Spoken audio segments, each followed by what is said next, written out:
Masih ada waktu 1/4 jam. Silakan kalau ada yang mau ditanyakan dari yang tadi kita baca, kita pelajari, baik apa yang dari Iqra atau yang dari Quran tadi atau yang dari penjelasan saya di papan tulis. Silakan kalau ada yang ditanyakan.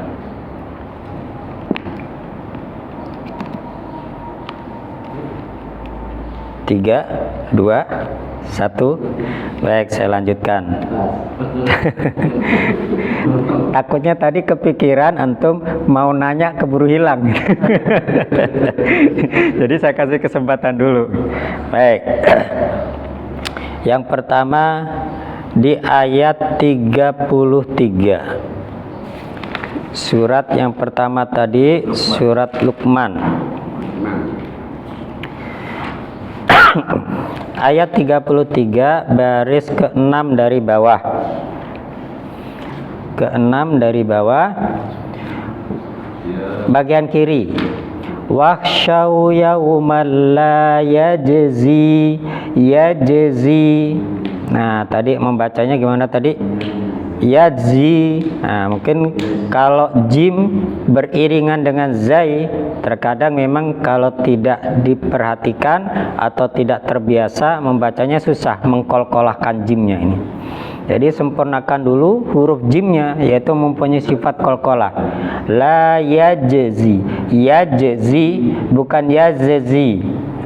Yajzi, yajzi bukan yazzi. Jadi sempurnakan dulu jimnya mempunyai sifat kolkolah, baru masuk ke huruf zai, yajzi. Kemudian walidun. Ya, tadi ada 2 kali kata walidun. Awalnya kebaca walidun, wanya kebaca pendek. Nah, jadi harusnya dibaca panjang karena wawnya di fathah diikuti alif. Walidun.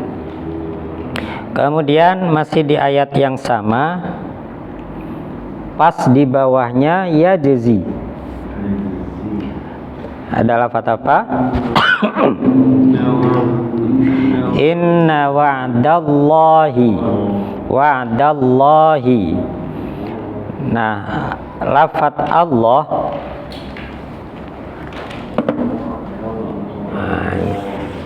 Ini kalau bisa diputar tinggal pencet ya. Saya hapus ya, lafaz Allah.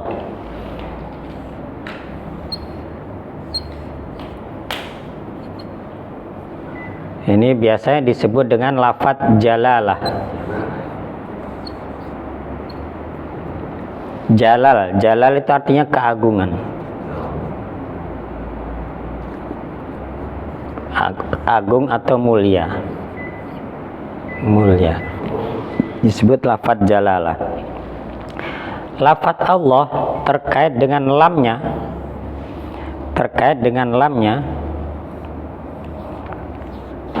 Kalau dia diawali sebelumnya lafaz Allah dhammah atau fathah, maka lafaz Allah ini vokalnya terdengarnya suara O yang disebut dengan tafkhim. Tafkhim.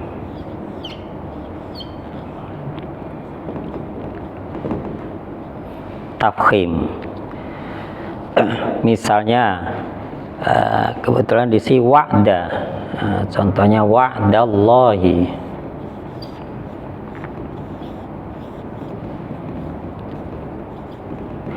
Lafaz Allah sebelum Allah ini harokatnya apa? Fathah.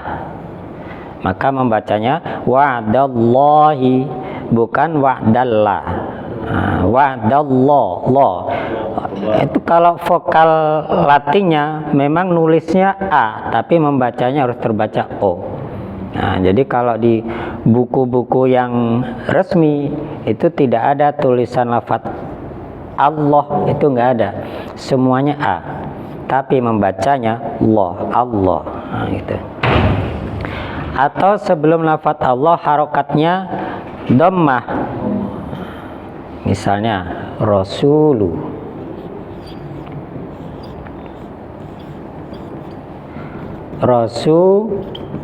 Rasulullahi apa Rasulullahi?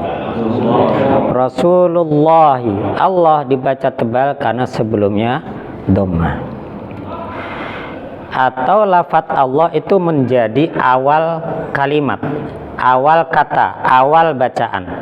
Ini anggap saja ini akhir ayat atau sebelumnya berhenti.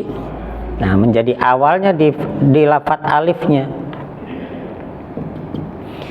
Maka alifnya ini kan ada al ini. Kalau di awal alifnya harus di fathah, kasrah, dhammah, fathah.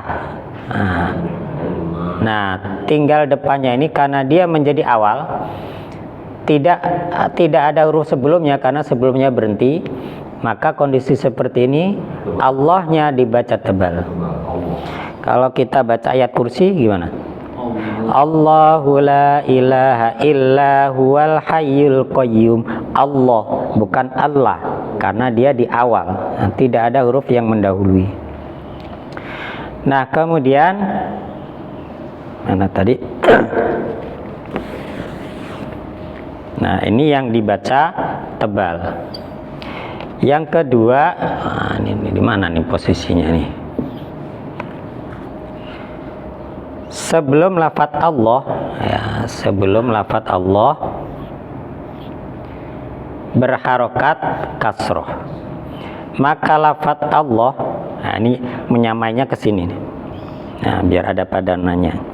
Lafaz Allah kalau divokalkan suaranya suara A. Ya, suaranya suara A. Dalam istilah tajwid disebut dengan tarqiq. Tarqiq. Tarqiq, rokikun artinya tipis, tarqiq. Jadi kalau lafaz Allah sebelumnya kasroh maka dibaca tarqiq atau tipis. Tipis itu sederhananya suaranya terdengar suara A. Ketika kita mau memulai pekerjaan yang baik, disunnahkan, dianjurkan membaca apa? Bismillah. Maka membacanya Bismillah, Bismillah. Nah, lafaz Bismillah kesini deh biar kelihatan.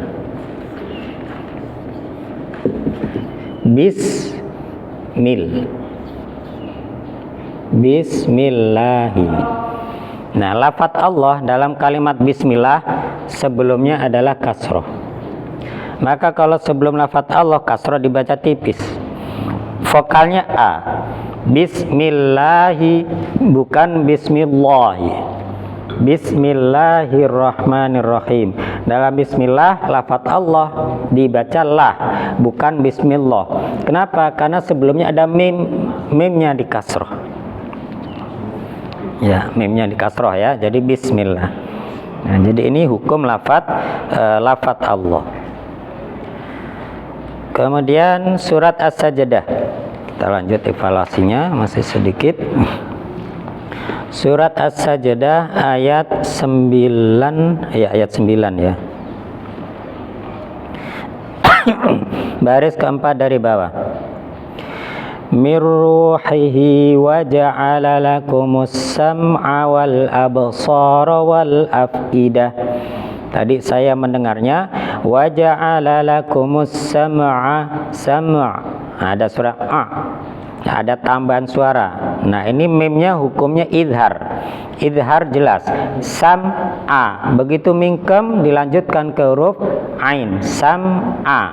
Jangan ada tambahan suara satu, sam'a. Nah, ada tambahan pantulan, itu salah. Ada tambahan suara sam'a, ada a. Nah, itu kalau ditulis huruf apa itu ya? Nah, jadi ada tambahan suara sam'a. Nah, jadi yang betul sam'a, sam'a. Wa ja'ala lakumus sam'a.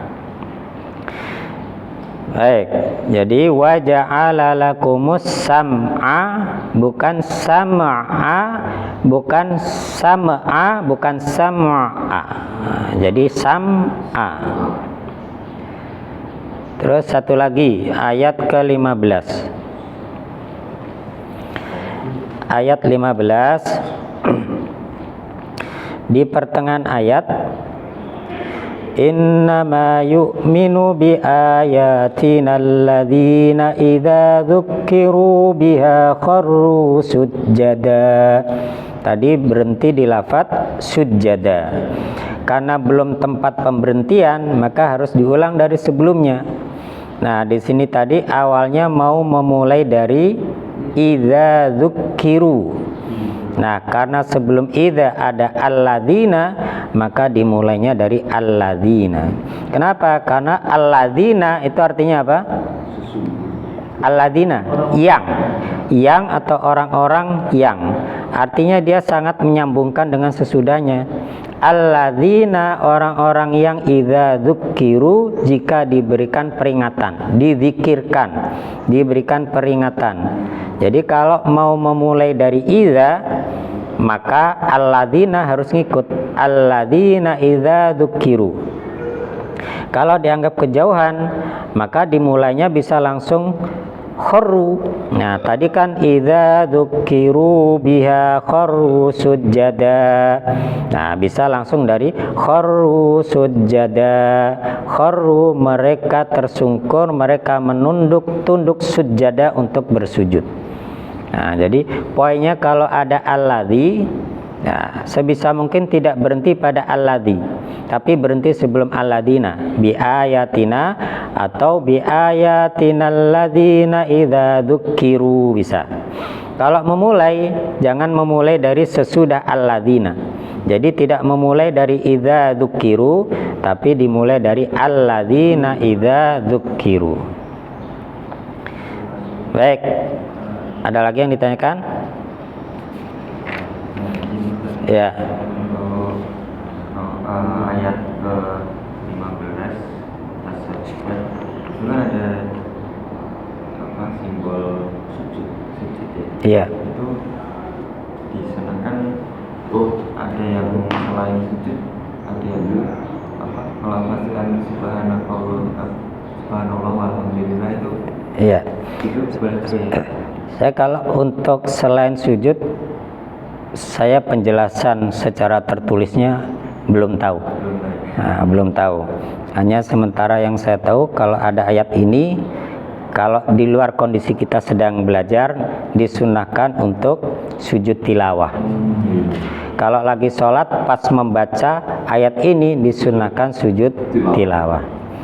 Kalau di luar sholat, lagi baca tadarus, ketemu ayat ini, disunahkan sujud tilawah. Atau nggak baca sendiri, tapi mendengarkan orang yang membaca itu, mendengarkan, disunahkan sujud tilawah. Nah, kalau kita tidak pernah sujud tilawah, momennya lagi belajar ini soalnya.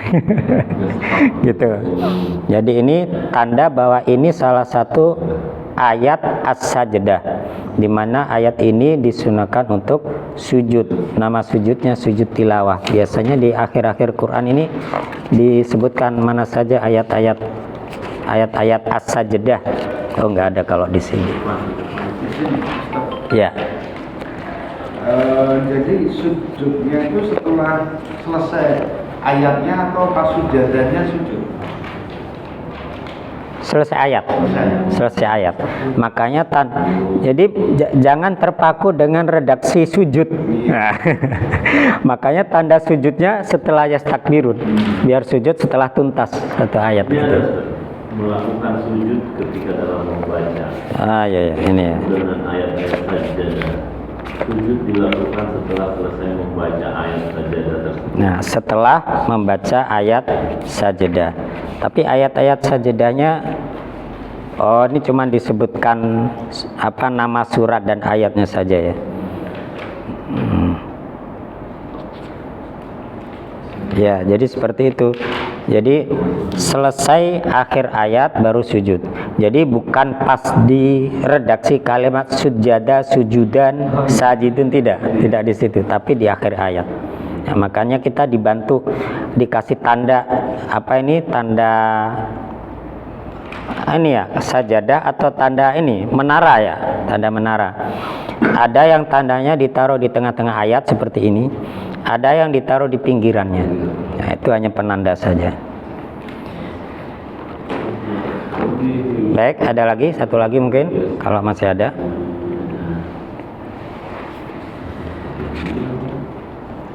Baik, terakhir kita tadabbur ayat tadi di awal. Tadi surat apa ya? Luqman.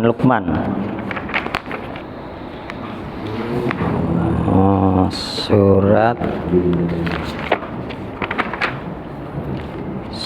Luqman ayat ke-34. Surat Luqman ayat 34. Innallaha indahu ilmus sa'ah. Coba mana yang ada artinya? Antum boleh baca artinya. Sesungguhnya hanya di sisi Allah ilmu tentang hari kiamat, dan Dia yang menurunkan hujan dan mengetahui apa yang ada dalam rahim, dan tidak ada seorang pun yang dapat mengetahui dengan pasti apa yang akan dikerjakannya besok, dan tidak ada seorang pun yang dapat mengetahui di bumi mana dia akan mati. Sungguh Allah mengetahui, Maha mengenal. Ya. Jadi sebagian orang alim, sebagian ulama atau diantara guru-guru, ini diantara yang dimaksud dengan apa yang disebut dengan gaib.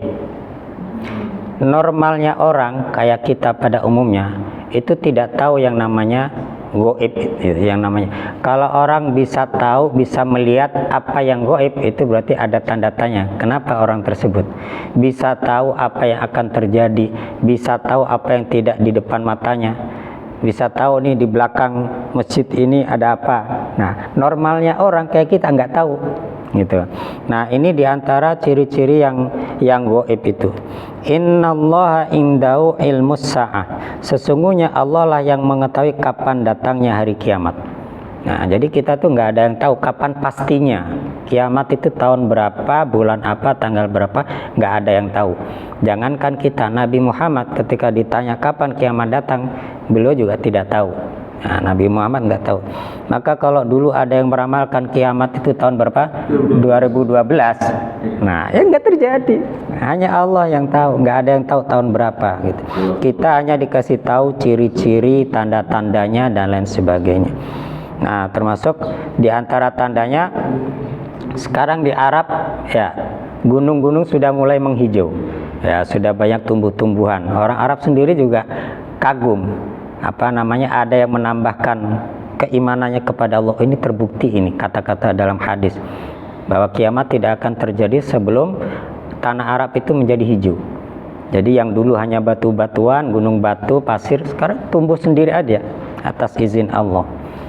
Kalau sudah ada salju, ya sudah beberapa kali hujan salju di Arab itu. Banyak yang sudah mulai terbukti tanda-tanda hari kiamat. Tapi pastinya kapan kiamat nggak ada yang tahu kecuali Allah. Wa yunazzilul ghaitsa, dan menurunkan apa tadi? Hujan ya. Nah, nggak ada yang tahu secara pasti ya kapan hujan itu turun. Para BMKG itu hanya memperkirakan, oh Bekasi besok tanggal sekian nanti hujan, berawan, disertai petir. Itu hanya perkiraan dengan ilmunya. Nah, tapi nggak tahu pasti benar-benar hujan atau tidak, gitu. Makanya kalau di zaman dulu tuh di televisi judulnya tulisannya ramalan cuaca, jadi ngeramal. Nah, sekarang sudah bukan ramalan, perakiraan ya, perakiraan. Nah, jadi hanya indikasi-indikasi gitu. Kapan akan terjadi tsunami, akan terjadi gunung meletus, nggak ada yang tahu. Kita cuma tahu tanda-tandanya saja, gitu. Wa yunazzilul ghaiz wa ya'lamu ma fil arham, dan dia Allah mengetahui apa yang di dalam rahim. Tidak ada satu orang pun yang bisa memastikan kapan bayi yang di kandungan ini bisa lahir. Paling cuman bisa memperkirakan bulan kesekian ini udah pekannya nih, pastinya lahirnya jam berapa, tanggal berapa, nggak ada yang tahu kecuali Allah. Bahkan kalau zaman dulu di dalam rahim itu nggak ada yang tahu ini laki atau perempuan. Nah, sekarang saja sudah bisa mulai menebak dengan bantuan USG ya. Ada USG, ada yang lebih tajam lagi, ada yang difoto dan lain sebagainya. Nah, kapan pastinya keluarnya itu tidak ada yang tahu. Wa ma tadri nafsum ma taksibu goda, dan tidak ada satu orang pun yang bisa mengetahui apa yang dikerjakannya besok. Artinya apa? Nanti itu nggak ada yang tahu. Apakah nanti kita selamat, apakah nanti hujan, apakah nanti ada tamu, nggak ada yang tahu. Itu normalnya kita tidak ada yang tahu apa yang akan terjadi. Wa ma tadri nafsum bi ardin taimut, dan tidak ada orang pun yang tahu di mana nanti meninggalnya, apakah di rumah atau di rumah sakit, apa di tempat kerja, apa di jalanan. Normalnya orang tidak tahu. Innallaha alimun khabir, Allah yang maha mengetahui, khabirun lagi maha apa? Bijaksana ya. Alimun khabir. Nah, ini artinya kalau ada orang yang ngaku-ngaku bisa mengetahui apa yang akan terjadi secara pasti, nah itu bisa jadi dia mendapatkan informasi dari yang gaib, atau bisa jadi dia ngakal-ngakalin, berbohong dan lain sebagainya. Jadi normalnya orang itu tidak tahu, yang gaib itu nggak tahu. Ya, yang gaib, kecuali dia hanya sekedar mengetahui indikasi-indikasi saja. Nah, itu bisa jadi tahu dengan ilmunya, dengan pengalamannya selama ini. Tetapi secara pasti hanya Allah Subhanahu wa taala yang tahu. Maka umur kita juga kita nggak tahu sampai kapan. Maka mumpung masih punya kesempatan untuk sholat berjamaah, untuk ikut taklim, untuk baca Al-Quran, kerjakan semua amal baik itu, karena kita tidak tahu kapan kita akan dipanggil oleh Allah Subhanahu wa ta'ala. Baik, mudah-mudahan ada manfaatnya. Kita akhiri dengan doa kafaratul majlis. Subhanakallahumma wa bihamdika asyhadu an la ilaha illa anta astaghfiruka wa atubu ilaik. Wassalamualaikum warahmatullahi wabarakatuh. Waalaikumsalam warahmatullahi wabarakatuh.